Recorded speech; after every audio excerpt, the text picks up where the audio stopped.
wanted everyone to know my life story and hope to help someone else in their life. I grew up in North Philadelphia with my parents and 6 siblings. My father worked for the city. We always taken care of very well. Out of all of my friends that I knew in school and in life, my family was the only one with the original mother and father, which was very special. And I was taken care of very well until I chose rebelling against my parents. And that's when my life started going down. I ran away from home around 13, started smoking weed and drinking. The police come in, they came to the 2nd floor, I ran to the 3rd, they came to the 3rd floor, I ran to the roof, they came on the roof, I jumped off. Broke both legs, crawled underneath a car until the police left. And my family came and got me from the hospital. My mother and my aunts picked me up off the canes, threw me in the car, and took me back home. I was on drugs shooting up for 19 years, smoking weed, drinking, became an alcohol and an addict. I thought I was just having fun and trying to be part of everyone else. What it got me was jail time. I was homeless, sleeping in schoolyards. The Dunkin' Donuts that I used to eat out of the trash, breakfast, lunch, and dinner, in the Boulevard, I just stopped there to get a coffee. I walked around with my head down for years, not looking up, and going in stores and not wanting to be seen, and going through the dirty clothes to get the cleanest clothes to put on because I wasn't living right. Stole from my family and friends. There was times where I was walking to the drug dealers and I did not want the drug, didn't want it, knew I didn't want it, but I went straight there and brought it anyway. That's how hard it is to get out of it once you get into it. I had to hit rock bottom, become homeless. I slept in abandoned houses on a mattress on the floor with rats running up and down both sides of the wall. And I took snacks with me because once the high wore off, you were very hungry. You used to hang the bags from the ceiling because if you put them on the doorknobs, the rats would jump up there and get it. Put it on the back hook on the door, they jump that high. You had to hang it, your snacks from the ceiling or your meal. After a run on drugs, and I couldn't move, and my cousin was knocking on the door, and I couldn't get up to answer it. And my aunt finally came around, and I crawled to the door and got the door open. They took me to the hospital, and they said if I hadn't got there in 15 minutes, I would have been dead. One day, I was sleeping in the schoolyard, and I heard all the children come to school. They were screaming and hollering, and the teachers telling them to sit down. I heard kids open up the window, and they looked down and said, "Leonard, your alcoholic dad is laying on the steps in the schoolyard." So I got up and went to the end of the schoolyard, and I looked back at the school. The windows were shut, the lights was off, and there was nobody in the school.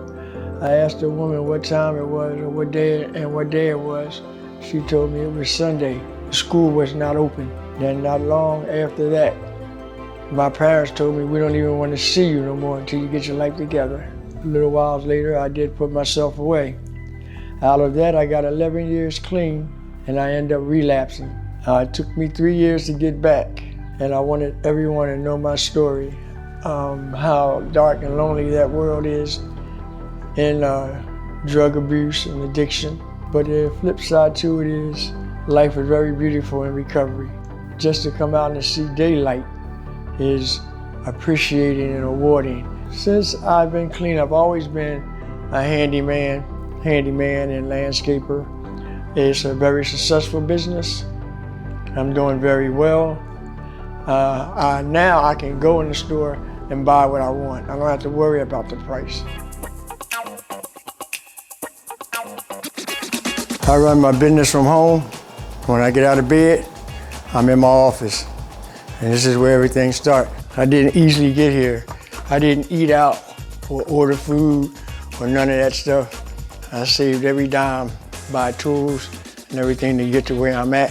This is all my achievements from drug addiction, coins from all my years clean, all the change from the meetings, and I'd like to start a motivation for Black men's group, which I am working on. I have been working on for a couple of years. It's been a slow start. I'll take you to show you some of the shops and my household toys and stuff, the gifts that I give to myself every year for being clean.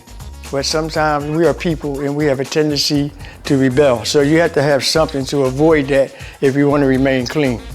This is all little toys and stuff that I have that I entertain myself. I can't go to cabarets and stuff because they sell liquor, and people, places, and things are your worst enemy and addiction. So I have my own. And of course I keep all my loved ones and everything close by the pictures. These are things that you can do. This is just a shop that I have, lumber shop for my carpenter business, cement business. This is just storage and materials. Shop where I keep all the landscaping machines, cement machines, drain cleaning machines, and yeah, I also do drain cleaning. I follow the money. And this shop is for paints, parts, knives. As you can see, I have my own Home Depot, so I can make more money when I supply the materials. I do scrap metal once a month. I make $200 a month. That's $2,400 a year I'm making off of trash alone. Then it's where I spend time with my grandchildren. They love coming here. Instead of chunky cheeses, they come to pop-up cheese. I also like to treat myself because if I don't do it, no one else is either. My van is my baby. I think I got that for 9 years clean. Then I got the motorcycle for 10 years clean. It's just gifts to myself to reward myself for the good work. Also my trailer home for landscaping. You see I have multiple cars, so I can come out and drive whichever one I choose to drive that day. 11 years ago, I was homeless, and this is where I'm at today. I wanted everyone to know, when you get your life together, turn your life around, you can live like this. It's not much, but it's all I have, and I appreciate it. It's my sanctuary. So from 11 years, over 35 years of being addicted to drugs and homeless and everything, this is where I've gotten, and you can do it too. So going through that made me appreciate life, made me appreciate myself, made me respect myself. And if it wasn't for God, I would not be here today, because it was not me. If it was up to me, I'd still be getting high.